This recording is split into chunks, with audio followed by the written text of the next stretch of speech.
মাতামুহুরী নদীতে ভাসছে বিপুল পরিমাণ বাঁশ কাঠ। কক্সবাজারের চকরিয়ায় এসব সংগ্রহ করছেন স্থানীয়রা। বলছেন, বান্দরবানের লামা আলীকদম থেকে পাহাড়ি ঢলে ভেসে আসছে এসব। দিনে প্রায় ১.৫ থেকে ২,০০০ মণ সংগ্রহ করছেন তারা। কেউ বিক্রি করবেন, কেউ বা ব্যবহার করবেন জ্বালানি হিসেবে। অতি ভারী বৃষ্টি আর পাহাড়ি ঢলের স্রোতে ডুবেছে ঘর, ফসলের ক্ষেত, পুকুর সবই।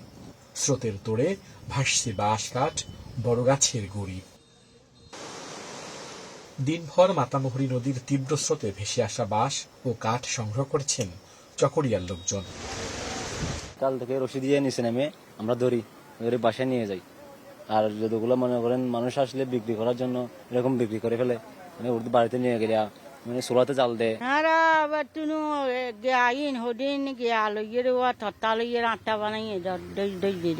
প্রকৃতির নির্মম আঘাতের মধ্যেও মানুষ হার মানে না।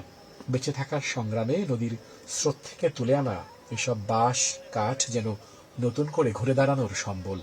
কেউ বিক্রি করে ফেলায়, আর কেউ রান্না বান্না করে। কাইটা নৌগাক জিরিতে রাখছে, ওইখান থেকে তারপর মনে করেন না ওই বৃষ্টি যখন বেশ হয় ওইখান থেকে বাসিয়ে এখানে নদীতে চলে আসে। জীবনের ঝুঁকি নিয়ে নদী থেকে গাছের গুঁড়ি সংগ্রহ করছেন তারা। ঘরবাড়ি মেরামত বা রান্নার কাজে ব্যবহারের পাশাপাশি কেউ তা বিক্রি করে সংসারও চালাবেন। যখন কাঠ অথবা বাঁশ বিভিন্ন জিনিস এই দিক দিয়ে বেসে যায় নদী দিয়ে, কাঠগুলা কালেকশন করে। বিশেষ করে আপনি যদি পরিমাপ অথবা আপনি যদি ওজনের দিক দিয়ে হিসাব করেন, এই এলাকায় 500 থেকে 1000 মণ এরকমই কাঠ এখানে তারা সংগ্রহ করেছে। যে পানির ঢল ছিল ভয়ের, আর এখন তাতেই ভেসে আসা বাঁশ কাঠ হয়ে উঠেছে অনেকের উপার্জনের পথ।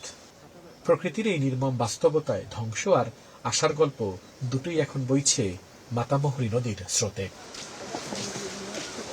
আল আমিন হোসেন, ইন্ডিপেন্ডেন্ট নিউজ, চকরিয়া, কক্সবাজার।